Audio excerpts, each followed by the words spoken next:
All right, the best part about Apple is the ecosystem. If you ask anybody, the best possible thing, the reason they stay with Apple is because of the ecosystem. But I'm somebody who really loves mini products. So I want to talk about the best Apple ecosystem that is also the smallest devices they have. First up, let's talk about this, the iPhone 16e. The iPhone 16e is an absolute powerhouse, man. For as cheap as it is an incredible device. Now, I know so many people have just absolutely hated the iPhone 16e. They say it's a ridiculous phone. Why not go to the 16? Why not go to the 16 Pro? Well, the fact of the matter is the 16e is the smallest phone that Apple makes in the current lineup. Now, yes, it would be absolutely incredible to go down to the 13 mini. That was like my favorite phone in the world. But the 13 mini is starting to show its age. So I think the 16e is an absolute fantastic device for people who just don't really care about their phone. They don't want to always be attached to the screen. They don't need the biggest, the brightest, and the best. And they want the longest amount of updates as possible because it is the newest line. I think it's fantastic for that. Yes, it is annoying that the screen is only 60 hertz. Like you can see it a little bit there. It's annoying that it has the notch at the top. I was using this over my 16 Pro Max for a while. As you can see, it's got the SOS on it. My wife needs a phone, and so I'm giving my phone, this 16e, to her because she only wants to use small phones, and I'm gonna go back to the 16 Pro Max, which I'm kind of bummed about because I love having just this tiny little phone in my pocket. It's absolutely incredible. Another downside on the 16e is the fact that it doesn't have the ultra wideband chip, and so if you are out and you're trying to find an AirTag or something like that, the 16e is not gonna be able to show you precisely where it is. You can also use just the ping function to find your stuff. Or you can just be responsible and not lose your things, okay? Just saying. So starting out the Apple ecosystem with this, man, your phone is the thing you use the absolute most, and this thing is incredible. The 16e, I have very few bad things to say about it, though it seems like the internet has a lot of bad things to say about it. All right, next up in the lineup is the iPad mini. The iPad mini is incredible. It's got the A17 chip in it. It is a little tiny powerhouse of a machine, and the battery life on it is incredible. Here's what I love the most about it. If you've been a fan of the channel for a while, you know that I love that it is the size of a physical book page. And as somebody who reads a whole lot of ebooks, I read constantly, that is huge for me. I also use my Bible app in this all the time. And so just having something that is the size of a book, I think is incredible. I mean, look at this. I'm holding it with one hand. That's awesome. The other cool thing about this is that the battery life lasts incredible amount of time. I mean, I charge it maybe once a week and I use it about every day. And so I don't use it for a ton of time every day, but say I'm reading for 30 minutes a day or an hour a day, I will pick up the Mac Mini for that. I also use it a lot for meetings and those kind of things because you can pair it with the Apple Pencil. That's another huge upside to this iPad. So if you're somebody who's on the go a lot and you don't like having a really heavy backpack, the Mac Mini is an incredible device for you. You can connect a keyboard to it, and so you could use this as your main working device while you're out, and then you could have something like a desktop when you get back home. Now, I do want to look at the screen of this guy real quick. As you can tell, it is a little bit dated. Like when you look at the bezels on this, they do look pretty big. That's not a huge issue though because of the way that you have to hold it. When you're holding an iPad, you want to have a little bit of bezel space for your fingers, and so I don't find it to be a massive deal. It's just, it really does look dated. That's the biggest thing. Now, if you're somebody who watches YouTube videos on this a lot, my kids like watching Ryan Trahan on this thing.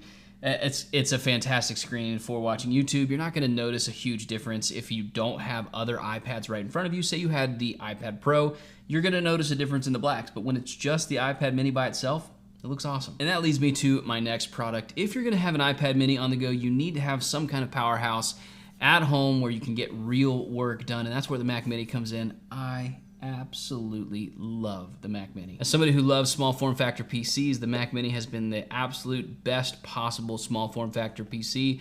It's got ports on the front, which is really helpful. You know, you can plug stuff in. It's got a great port selection on the back. The one thing I do wish it has, I wish it had one USB-A port.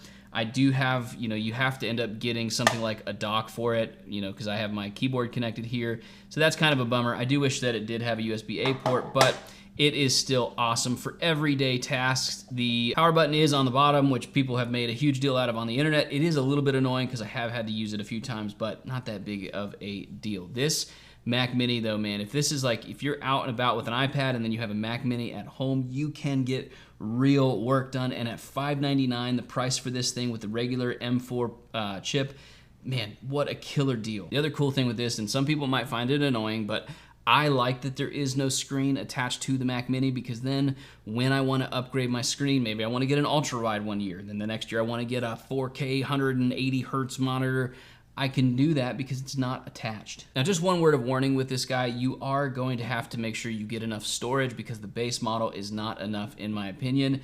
And that's where Apple has their prices at an outrageous, uptick in price. It's just absolutely crazy what they charge. And so make sure you get enough, or you grab yourself something like a dock. If you unscrew some of these docks, you can put an NVMe SSD inside, and that's another great solution for your storage issues. So this is a powerhouse in the mini world. Get you one. The next product on the list is the Apple Watch SE Generation 2. This thing rules for what it is. It's not a very expensive Apple Watch. The SE lineup has always been for people who are just looking for like a basic Apple Watch. They want to have notifications on their wrist, all that kind of stuff. Some of the basic health functions. It can do sleep monitoring and heart rate monitoring, all that kind of stuff. That's very helpful. But what I love about the SE2 is the size of this thing. I mean, at 40 millimeters, that is very, very small on your wrist. I have the Series 10 on my wrist most of the time, but sometimes if you want something smaller, the SE2 is the way to go. It does have the Retina display, which is pretty awesome. The Retina display does look really good. Usually you wouldn't be this close up, but it looks really great. Right now on Amazon, you can find this for about 170 bucks. That's a really solid price to get about 90% of the way to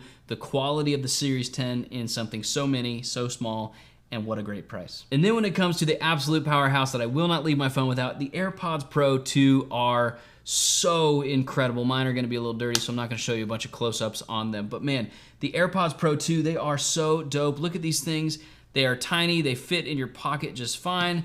They wirelessly charge. I mean, what an incredible device. I literally will not leave my house without my AirPods Pro 2. I listen to them for hours and hours and hours a day.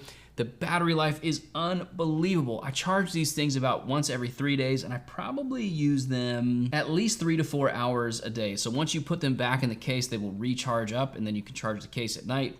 It's awesome. The sound quality on these things is amazing. It's not gonna win any awards, but it is certainly good enough. I find it really, really clear and beautiful. It's nice to have lossless audio sometimes with some of the Apple Music stuff. And this is the one product where literally, if it broke today, I would go out today and buy another pair. I was worried that the silicone on these guys was gonna hurt my ears, but so far, after using them as much as I do, I don't have any problems with them, and so I think they work so well. I would recommend them a million times over. There might be some new ones out on the horizon. I wouldn't even care. Like, if you don't have a pair and you want to use them, go ahead and get them. You're not going to be disappointed. And then when the next one comes out, awesome. I don't think they're going to be that much of an upgrade. All right, so let me know what you think of this mini Apple ecosystem. Tell me in the comments below, which do you think is something you couldn't do without in this, and tell me which mini devices you have. Like this video if you found it helpful. Sub to the channel. We're on our way to 20,000. I appreciate you guys. I'll see you on the next one.